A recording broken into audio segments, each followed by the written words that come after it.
connaissance, c'est lorsque les écailles tombent des yeux, ça te permet de voir, ne pas comme les autres voient.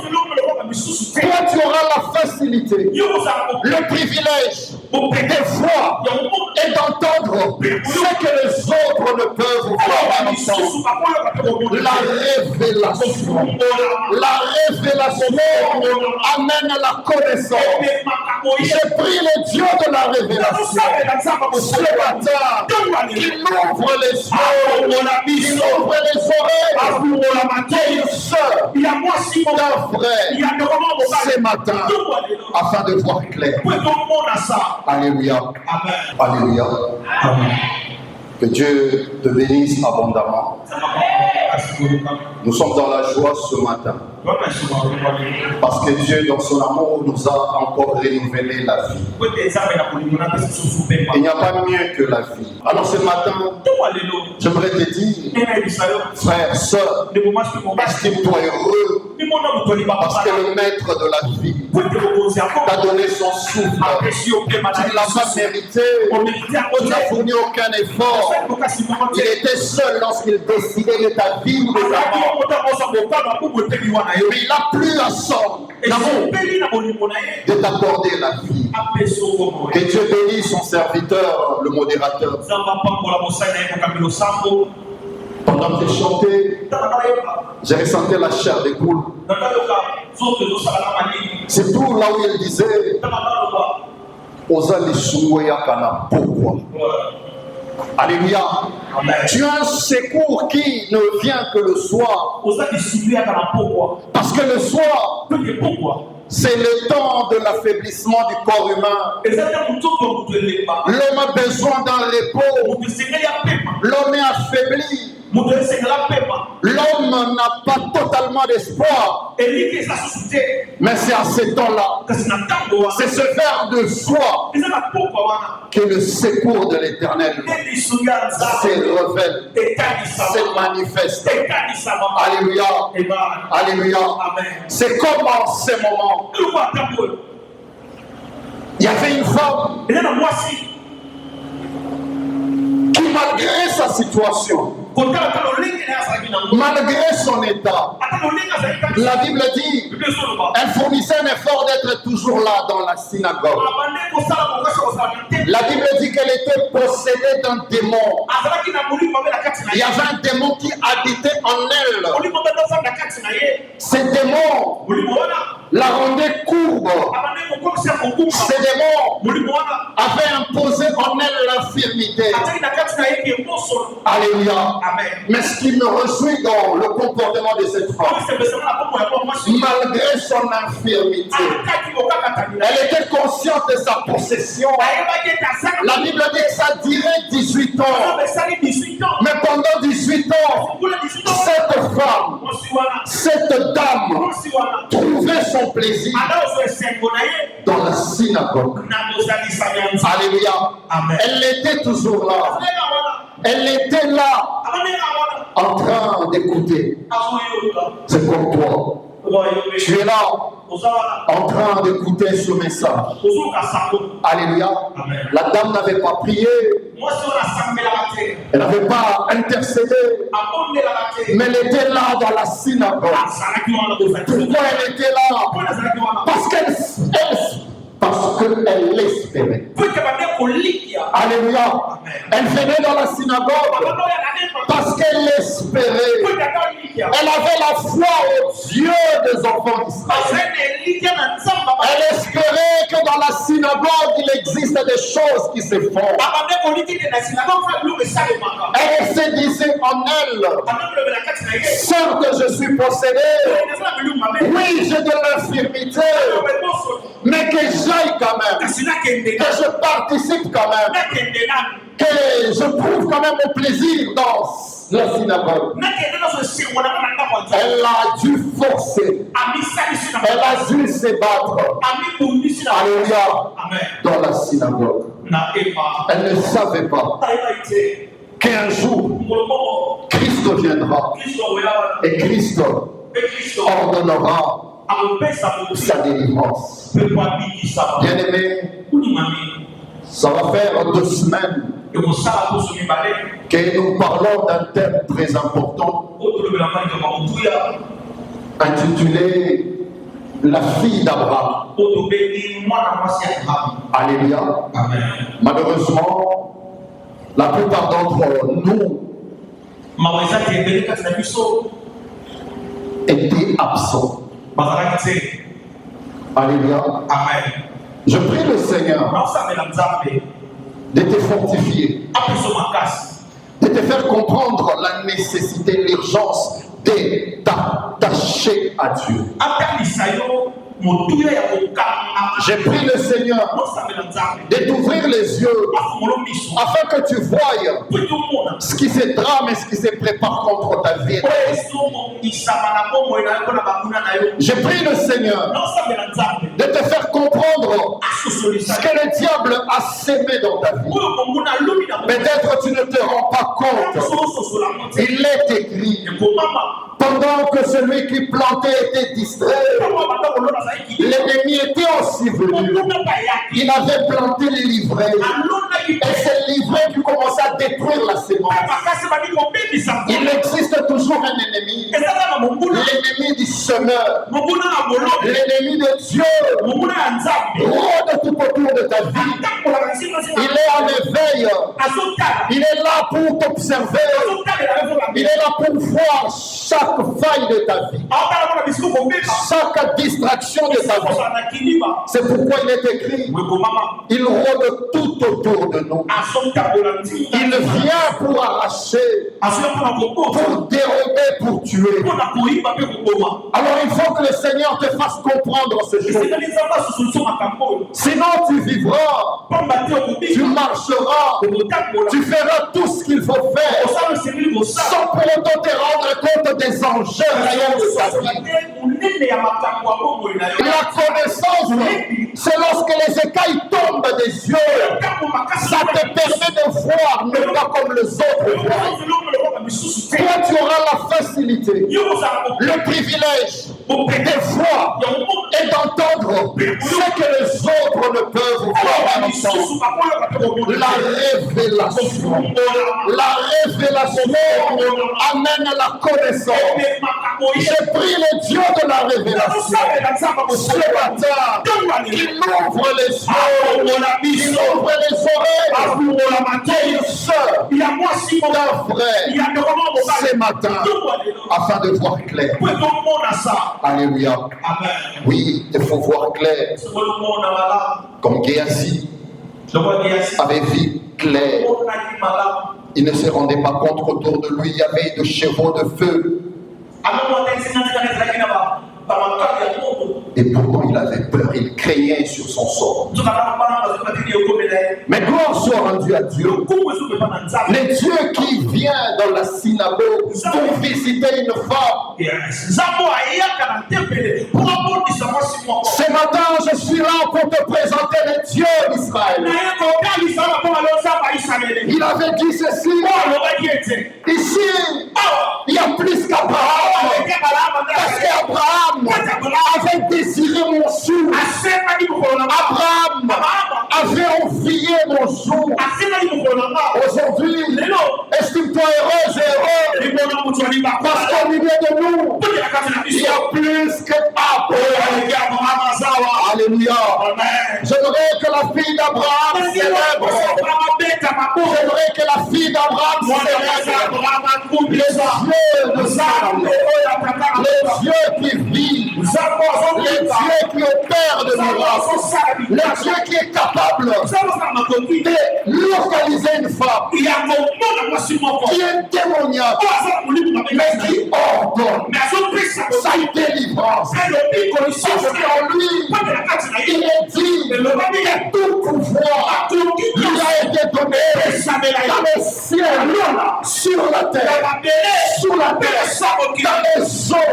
Il a le pouvoir d'appeler à l'exil ce qui n'a jamais lui, dans sa grande, dans sa toute puissance, il détient le pouvoir de délivrer. C'est pourquoi il n'avait besoin de personne. Il avait juste besoin de localiser. C'est comme ce matin, il localise une personne. Il localise. Il voit des infirmiers. Et il te dit, reçois la délivrance. Cette femme ne savait pas que c'était son jour. C'est comme aujourd'hui, tu ne réalises pas que c'est ton jour. Je t'annonce que c'est ton jour.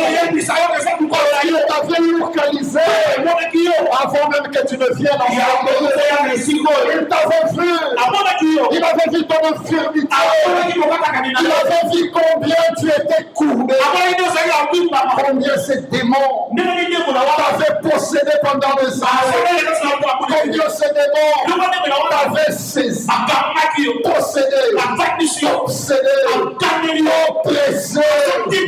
Dans son amour, toi tu n'avais fourni aucun effort. Lui t'avait juste localisé. Il t'avait détecté. Il t'avait vu. Son regard est fixé sur toi. Alléluia. Amen. Alléluia. Amen. Est-ce que tu peux acclamer les dieux? Les dieux du soir qui apportent son secours le soir. Il est écrit vers le soir. Vers le soir, la lumière va paraître. Vers le soir, il y aura un secours.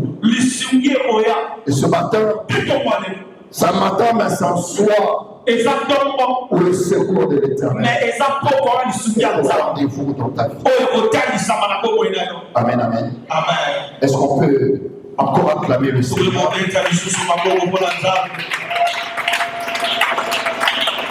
Tenons-nous debout. Nous voulons lire la parole de Dieu. Mais avant cela, permettez-moi de remercier le Seigneur pour toute sa grâce. Pendant ces 2 semaines, nous remercions aussi notre papa, notre pasteur pour cette grâce, cette marque de confiance. Parce que s'il ne nous avait pas ordonné et autorisé, on n'allait pas nous tenir en sérieux. Nous lui devons hommage et respect. Car il est écrit, enfant, honore ton père. Nous honorons cet homme, ses pères et ses serviteurs de l'Éternel. Que Dieu bénisse notre père. Nous sommes dans le livre de Luc. Nous lisons le 13e verset. 13e verset. Excusez-moi. Luc, chapitre 13. Lucas, chapitre 13. Verset 16. La Bible dit, et cette femme, qui est une fille d'Abraham, et que sa tante aînée liée, depuis 18 ans, ne fallait-il pas la délivrer de cette chaîne le jour du sabbat? Parole du Seigneur, asseyons-nous.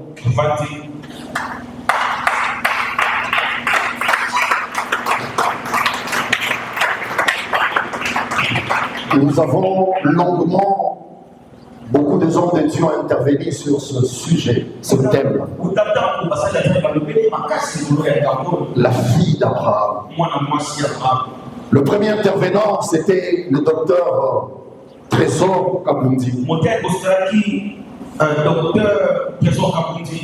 Il nous a parlé sur l'identité. Oui, l'identité.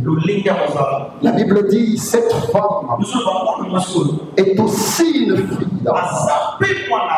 On identifie la femme.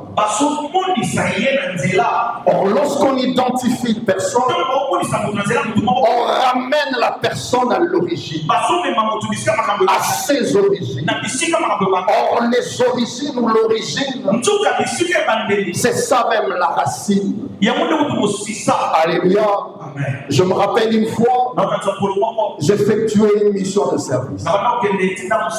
Je suis arrivé disons, dans l'ancienne Okata, pardon, à Lubumbashi. De Lubumbashi, je vais à Kamina.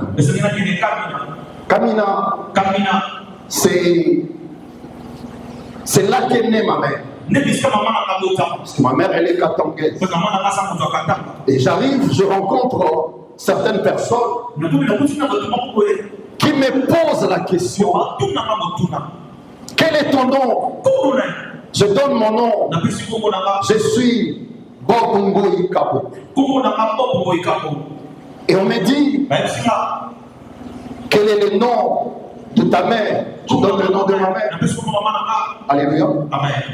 Ces gens-là me ramènent jusqu'aux origines. Alléluia. Amen. C'est pourquoi, pour la plupart d'entre nous,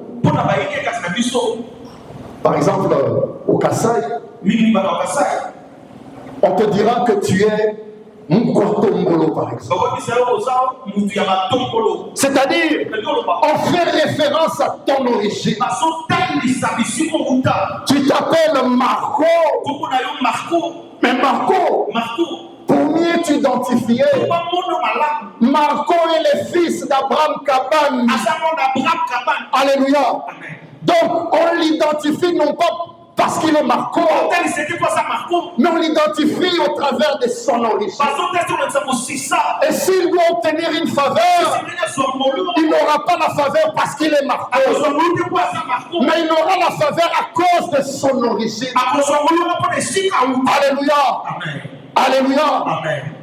Il aura la faveur parce qu'il est le fils de. Alléluia. C'est pourquoi vous verrez dans nos cartes d'électeurs, on nous écrit territoire, district, ainsi de suite. C'est pour mieux identifier. Alléluia. Dans le monde spirituel, l'identité est très importante. Amen. Alléluia. Il y a des gens qui ont été élevés juste parce qu'il était d'un tel de telle tribu, juste parce qu'il était le fils de. Alléluia. On accorde la faveur non pas à cause de lui, mais parce qu'il est le fils de. Amen. David prend le pouvoir. Il est sur son trône. David se souvient qu'il avait un ami qui s'appelait Jonathan. Mais Jonathan n'était plus en vie.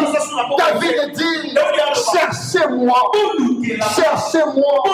quelqu'un qui est descendant de mon ami Jonathan, afin que je lui fasse du bien.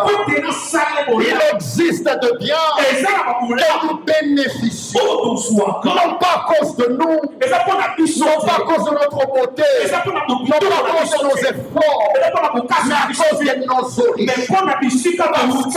Parce que quelqu'un avait fait un acte, quelqu'un avait marqué ou impacté, à cause de lui, nous bénéficions.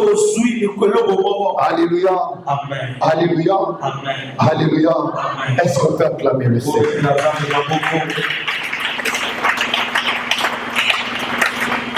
Jésus identifie. Alléluia. Amen. L'origine de cette femme. Si vous lisez bien et vous comprenez, Jésus est en train de justifier l'acte qu'il a fait.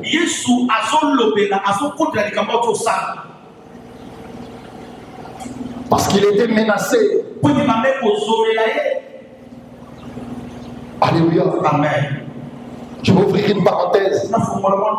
Dans le monde spirituel, il existe ce qu'on appelle les gardiens des lois établies.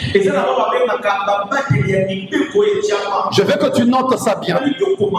Les gardiens des prisons ou le gardien des lois établies. C'est-à-dire, il existe des prisons. Et dans ces prisons, il existe aussi des lois qui ont été imposées dans la vie de certaines personnes. Mais sur ces lois et ces prisons, il y a des personnes, des esprits qui sont des gardiens. Ils veillent sur ces lois. Ils veillent sur ces prisons. En réalité, les hommes qui interdisaient Jésus, ces sacrificateurs, sur le plan spirituel, c'était des gardiens. C'est-à-dire un gardien, c'est quoi?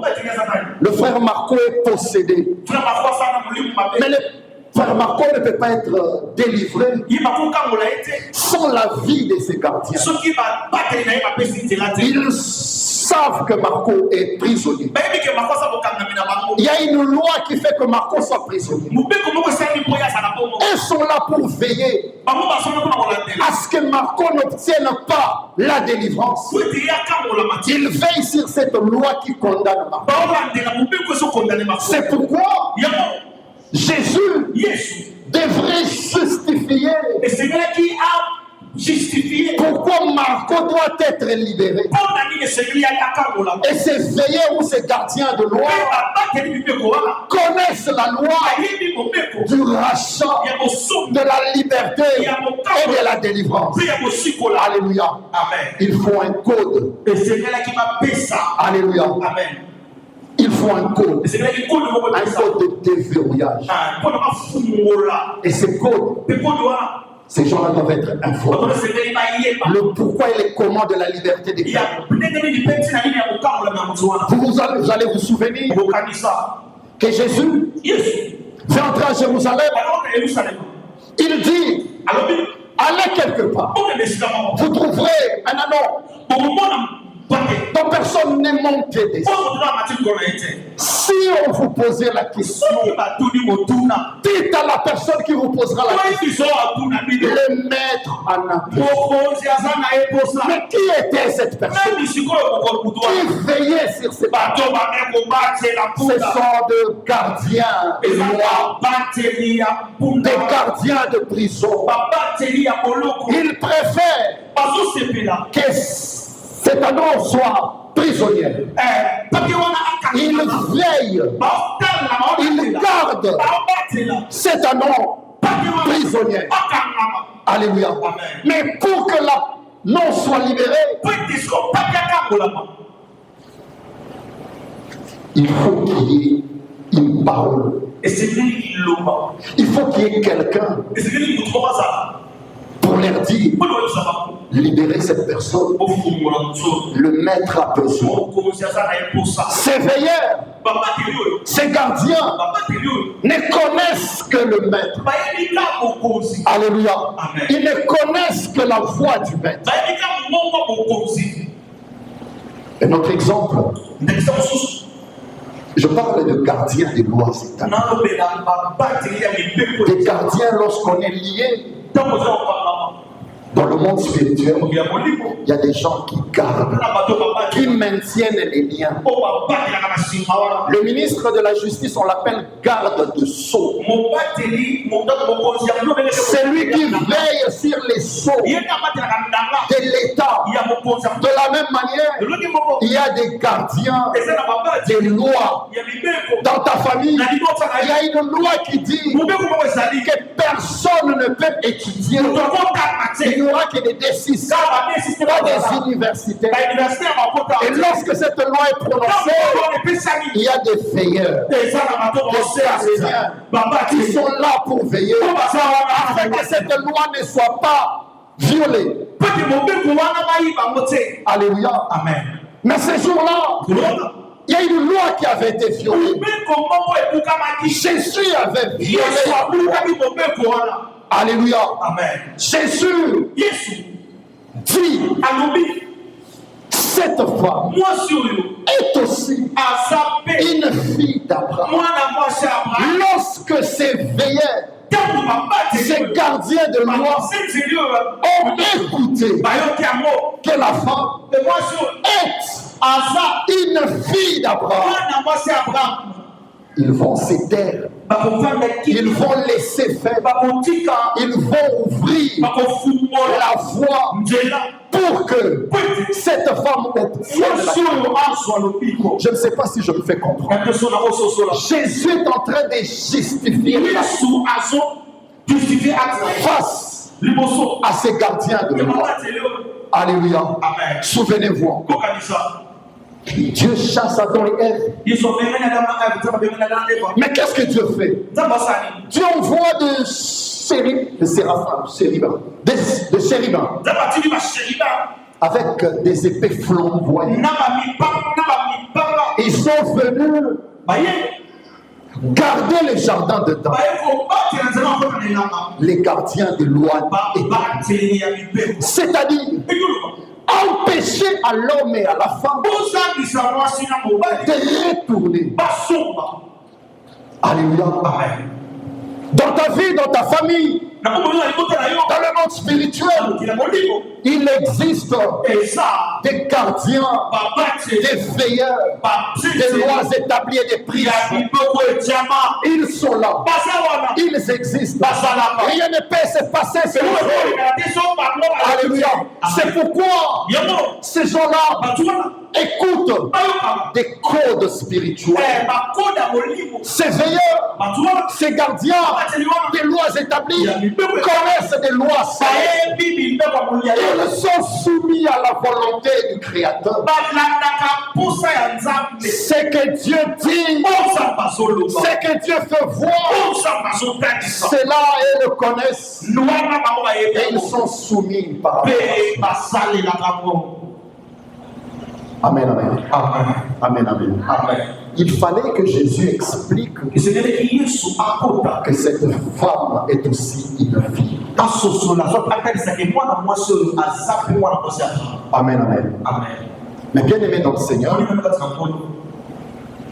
on ne peut pas comprendre ces écritures sans se référer à Abraham. Alléluia. Amen. Qui est Abraham? Abraham. Comme on nous avait expliqué le dimanche passé, on nous a parlé des deux choses en Abraham. Dans Abraham, il y a la foi. Parce qu'Abraham avait cru. Alléluia. Amen. Abraham, c'est la foi. Dans Abraham, il y a la foi. Il a cru en son Dieu. Il a aussi obéi. Dieu dit à Abraham, quitte ta parenté, va là où je te montre. Abraham avait cru. La Bible dit que cela lui fit imputer à justice. Alléluia. Amen. Mais dans Abraham, il n'y a pas que la foi, il n'y a pas que l'obéissance. Dans Abraham, il y a aussi les promesses. Alléluia. Amen. Alléluia. Amen. J'aimerais, pour mieux comprendre cette fille d'Abraham, nous devons comprendre l'origine. Et l'origine, c'est Abraham. Abraham, c'est la foi, c'est l'obéissance, mais aussi les promesses. Dieu a dit à Abraham, Abraham, regarde les cieux. Est-ce que tu peux compter les étoiles? Abraham a dit, je ne peux pas. Regarde le sable qui sort. Peut-il le compter? Abraham a dit, je ne saurais le compter. Dieu dit à Abraham, telle sera ta postérité. Ta postérité sera la postérité du ciel. Ta postérité sera la postérité de la terre. Elles seront innombrables. Ils seront de milliers. Elles seront de milliers. Tu auras des hommes et des femmes. Tu auras des fils et des filles. Abraham, c'est la promesse. Mais il y a autre chose. Dieu dit à Abraham, je bénirai celui qui te bénira. Abraham, je maudirai celui qui te bénira. Telles sont les promesses que le Dieu d'Israël avait fait à Abraham. Alléluia. Amen. Dieu continue. Il dit, Abraham, toutes les nations de la terre seront bénies en toi. Abraham, toutes les nations, que ce soit en Afrique, en Océanie, en Asie, en Amérique, en République démocratique, à Kinshasa, à Ukraine, à Télécom, à l'Est, ici, ce matin, il y a des nations, il y a une postérité, elle sera bénie en ton nom, parce que toi, Abraham, tu avais cru, tu avais obéi, et voici je te donne les promesses. Tu seras une multitude. Mais Dieu ne se limite pas là. Il accorde à Abraham une terre, un grand territoire. Dieu l'accorde la possession. Il n'aura pas que la postérité, mais il aura aussi des terres. Pas seulement des nations, mais il va posséder. Il va posséder le sol, le sous-sol, les richesses. Tout cela sera pour Abraham. Alléluia. Amen. Abraham, la promesse. Alléluia. Et donc, cette femme qui est fille d'Abraham, dont le père a reçu de Dieu des promesses. Des promesses célestes et terrestres, des promesses, des richesses inccommensurables, des richesses infinies. Cette fille d'Abraham, son père a reçu une grande postérité. Cette femme est héritière. Alléluia. Amen. Cette femme est héritière. Alléluia. Amen. Alléluia.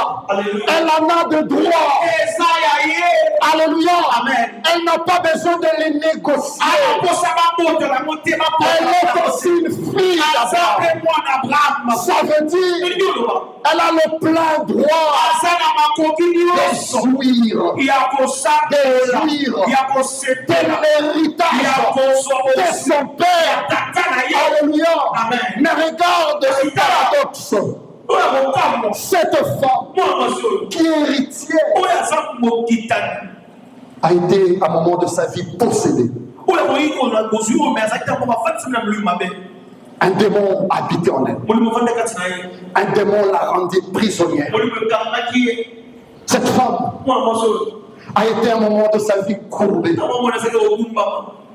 Une infirmité imposée par la présence d'un démon. Cette femme, elle est héritière des promesses de son père, arrière. Mais elle est captive. Elle est misérable. Elle est enchaînée. Elle a fait 18 ans. Et pendant ces 18 ans, elle venait dans la synagogue. Elle cherchait quoi? Elle espérait au Dieu de son père. Elle espérait au Dieu de son père. Elle se disait en elle, je sais, je connais mon identité, je sais que je suis courbé, ce qui est vrai, en moi, il y a un sang qui coule, en moi, il y a un sang qui coule, le sang qui coule en moi, ce n'est pas le sang de l'envoûtement, ce n'est pas le sang de la malédiction, mais le sang qui coule en moi, c'est le sang de mon père. C'est le sang de mon père. Parce que mon père avait avait payé le prix. Mon père avait cru. Mon père avait obéi. Mon père avait reçu de Dieu. Elle était là. Elle était toujours là. Elle était toujours là. Elle était toujours là. Gloire à Dieu. Gloire à Dieu. Ce matin, tu es là. Je ne sais pas ce que tu es venu chercher. Je ne sais pas ce que tu espères. Peut-être tu es venu par formalité. Mais si tu es venu par formalité, j'aimerais te dire que tu n'es pas n'importe qui. C'est pourquoi au début de mon message je disais que Dieu t'ouvre les yeux pour que tu réalises que tu es réellement. Alléluia. Ce que tu représentes réellement. Tu ne te rends peut-être pas compte. Écoute. Tu es la fille d'Abraham. Je reprends. Tu es la fille d'Abraham. Alléluia. Alléluia. Alléluia. Amen. Elle était là dans la synagogue. Parce qu'en elle, il y avait un sang qui coulait. Il y avait un sang. Et c'est pourquoi, lorsque les pharisiens, les gardiens de l'ont entendu, elle est aussi une fille d'Abraham. Ils ont compris, au regard de son statut de fille d'Abraham, elle mérite d'obtenir la délivrance. C'est un privilège. C'est un droit lui reconnu. Elle doit obtenir cela. Ce matin, il y a un droit qui te revient d'obtenir la délivrance. Écoute-moi, pendant 18 ans, pendant 20 ans, pendant 10 ans, 5 ans, il y a eu un esprit. Cet esprit t'a rendu instable. Cet esprit t'a imposé l'instant. Cet esprit t'a imposé le malheur. Cet esprit t'a imposé des maladies. Cet esprit t'a imposé des complications. Qui est le même hier, aujourd'hui, qui n'a jamais changé, qui est capable de faire ce que l'homme ne peut pas faire. Ce matin, quel est Dieu du ciel te visite. Alléluia. Amen. Alléluia. Amen. Ce matin, je t'adresse cette prière. Je prie que le Dieu du ciel, le Dieu que tu es venu chercher, que ce Dieu-là t'accorde la délivrance. Il a dit dans sa parole, oh je l'ai dit le vendredi, il dit, je ne me tairai pas. Je ne me tairai pas. Parce que ton salut, ta délivrance, comme un flambeau qui s'allume. Oh, ce matin, nous avons un Dieu. Ce matin, nous avons un Dieu à qui nous pouvons encore espérer. Parce qu'au-dedans de nous, il y a un sang qui coule. Ce qui coule en nous, c'est un sang précieux. Ce qui coule dans tes veines, c'est le sang qui crie plus fort que le sang d'Abel. Le sang d'Abel a crié. Le sang d'Abel a crié. Le sang d'Abel a crié. Alléluia. Amen. Mais ce matin, il y a plus que le sang d'Abel. Ce matin, il y a un sang qui coule dans tes veines. Ce sang-là crie. Et le Dieu d'Abraham entend leur ce sang-là crie. Demande à Dieu. Dieu, viens, intervient. Viens, agis. Viens, guéris. Viens, délivre. C'est ce sang qui coule. Alléluia. Amen. Tu es fille d'Abraham. Moi, c'est Abraham. Et j'aimerais que tu te réjouisses. Parce qu'il n'y a rien qui ne soit éternel sur ce soleil. Alléluia. Amen. Chaque chose a un début et a une fin. Il y a un début de la création. Il est écrit au commencement. Dieu créa. Il avait dit que la lumière, c'était le commencement. Mais il y a aussi une fin. Alléluia. Amen. Si la création a eu un début, si la création a une fin, ça veut dire que cet esprit mauvais, cet envoûtement, ces combats que tu connais, ces problèmes que tu as, cette difficulté, laisse-moi te dire, ça a un début, ça a un début, ça a un début. Il y a une date de son début. Il y a une date de son commencement. Dans le calendrier, tu verras qu'il y a une date. Peut-être que ça a commencé au mois de mai. Peut-être que ça a commencé au mois de juin. Ça veut dire, si ça avait commencé, ça finira aussi un jour. Parce que le calendrier existe. Et Dieu, il est le maître du temps. Il est le maître des horloges. Je reprends. Dieu est le maître des temps et des circonstances. Il est le maître des horloges. Le maître des calendes. C'est lui. Le maître des horloges, le maître des calendriers. Il y a un temps pour ta souffrance.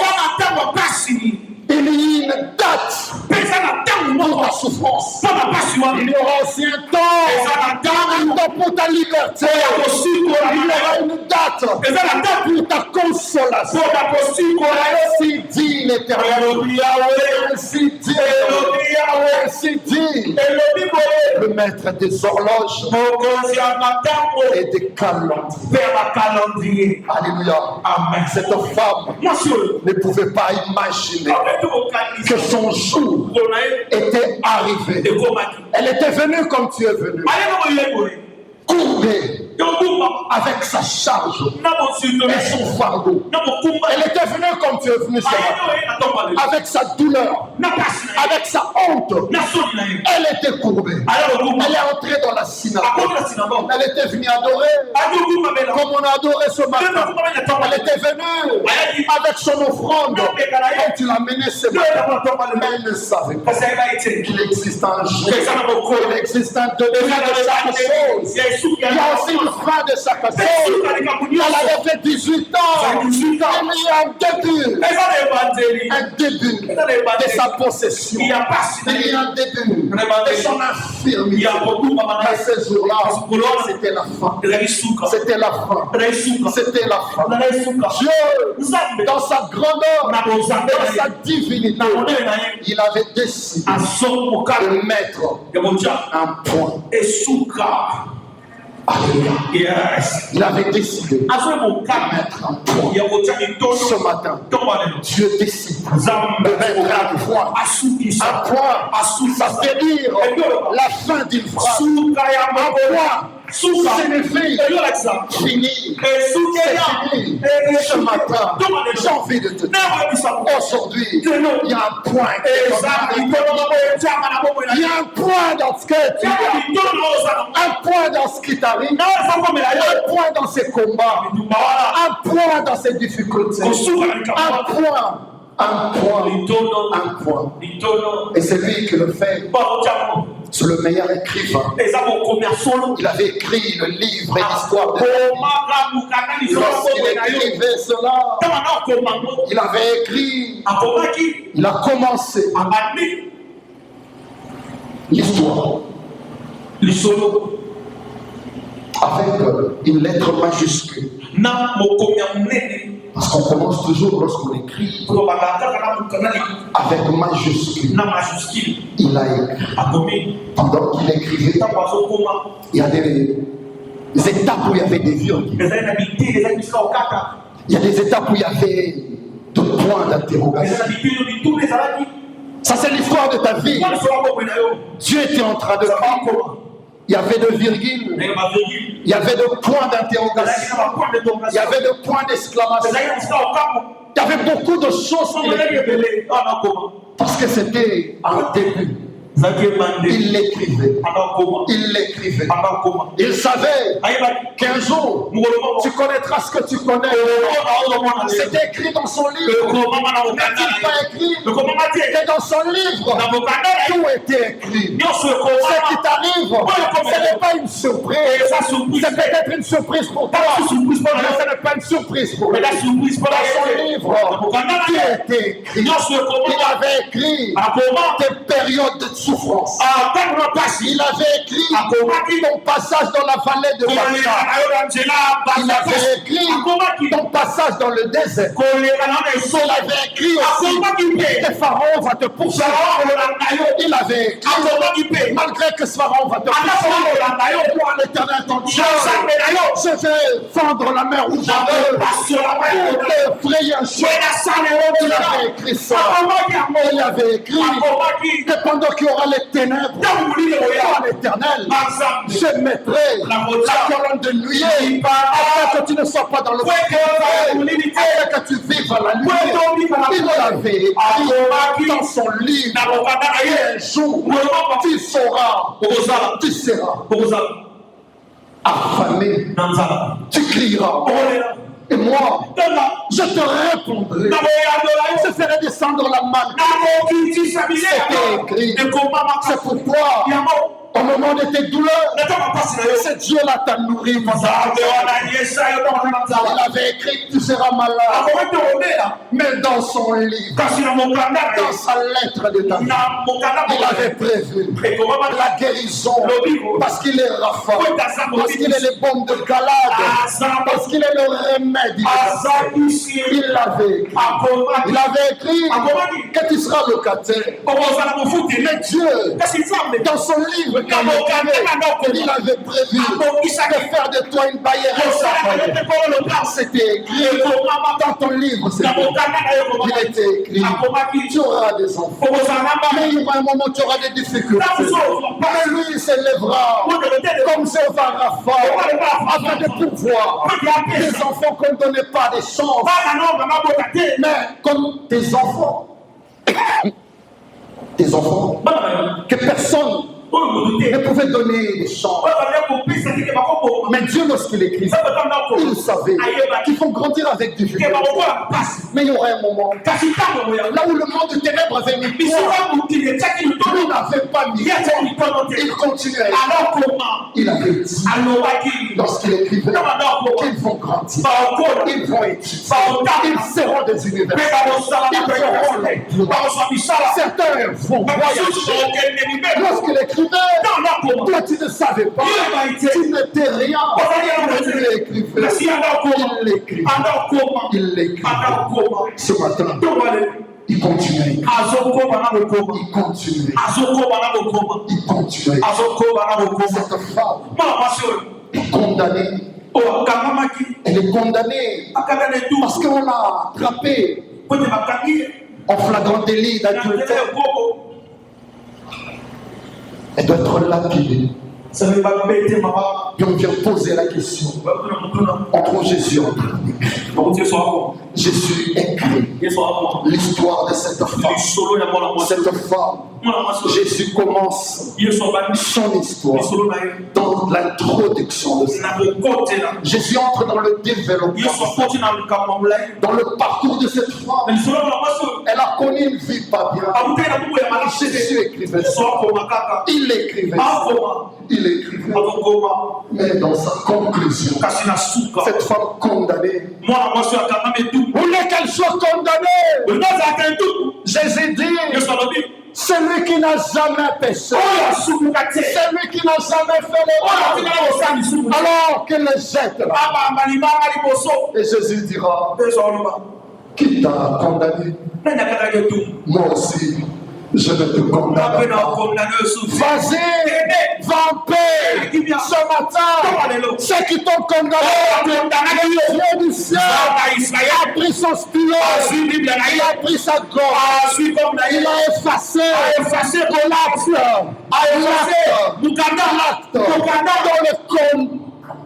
l'acte qui te condamne, l'acte qui imposait, il a effacé cela. Il a écrit une nouvelle. Il y a une nouvelle histoire. Ce matin, je t'annonce qu'il y a une nouvelle histoire. Toi qui as été meurtrier, toi qu'on a humilié, toi qu'on a imposé l'infirmité.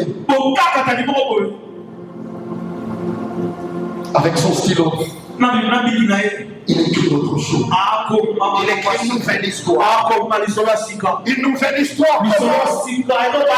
Une nouvelle histoire commence dans ta vie. Une nouvelle histoire commence dans ton mariage. Une nouvelle histoire commence dans ton foyer. Une nouvelle histoire commence dans tes études. Une nouvelle histoire commence dans la vie de tes enfants. Une nouvelle histoire commence dans ton ministère. Une nouvelle histoire commence. Une nouvelle histoire commence.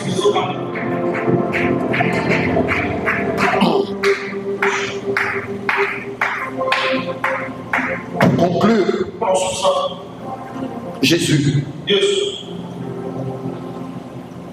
sur le plan de la révélation, cette femme,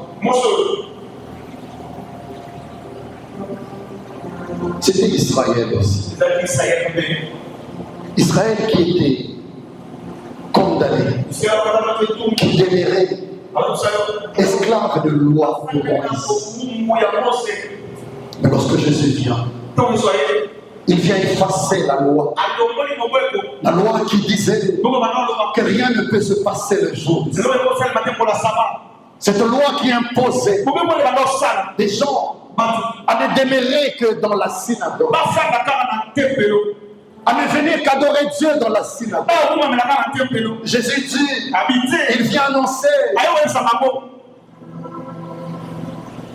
que les vrais adorateurs, l'air vient. Et elle est venue. Où les vrais adorateurs ne viendront pas dans la synagogue. Les vrais adorateurs adoreront le Père en esprit, en vérité. Jésus vient effacer la loi qui condamnait cette femme condamnée. Elle est maintenant délivrée. Ce matin, tu es Israël. Dans la loi condamnée. Tu es Israël. Dans la famille, tu es Israël. Dans l'ADN de tes origines condamnées. Tu es Israël. Dont les ennemis ont condamné. Ce matin, Jésus t'annonce qu'il a effacé, qu'il t'a accordé la délivrance. J'aimerais que tu confesses, j'aimerais que tu crois cela. Parce qu'Abraham, ton père, avait cru. Il avait cru. N'étais-je pas dit? Si tu crois, tu verras la gloire. Il n'y a pas une femme, il n'y a pas un homme qui peut croire cela. Que rien ne t'impose. Y a-t-il pas quelqu'un qui peut confesser dans son cœur: je suis guéri, je suis délivré, je suis prospère, j'ai la paix, j'ai la victoire, j'ai la liberté, la foi. Ce matin, je bénis Dieu pour sa grâce dans ta vie. Je bénis Dieu pour l'œuvre salvatrice de Golgotha. Je bénis Dieu parce que l'Éternel vient d'accomplir quelque chose de grand. Estime-toi maintenant quelqu'un d'heureux parce qu'il y a quelqu'un qui a pris ta place. Il y a quelqu'un qui s'est chargé de tes œuvres. Comment tu sortiras en sérieux? Sors en paix. Sors déchargé. Sors avec des cris dans l'église. Des célébrations. Parce que l'Éternel est avec toi. Parce que Dieu t'a accordé la délivrance. Non pas parce que tu es parfait. Parce qu'en toi, il y a un sang qui coule. Un sang qui coule. Un sang qui coule. Alléluia. Amen. J'ai envie de prier avec toi. Tu peux te tenir debout. Je veux juste que tu exerces ta foi. Tiens-toi debout, s'il te plaît. Tiens-toi debout. La connaissance, c'est lorsque les écailles tombent des yeux. Ça te permet de voir, mais pas comme les autres voient. Toi, tu auras la facilité, le privilège de voir et d'entendre ce que les autres ne peuvent voir en entendre. La révélation. La révélation amène la connaissance. J'ai pris le Dieu de la révélation. Ce matin, il ouvre les yeux, il ouvre les oreilles, il sort d'un vrai ce matin afin de voir clair.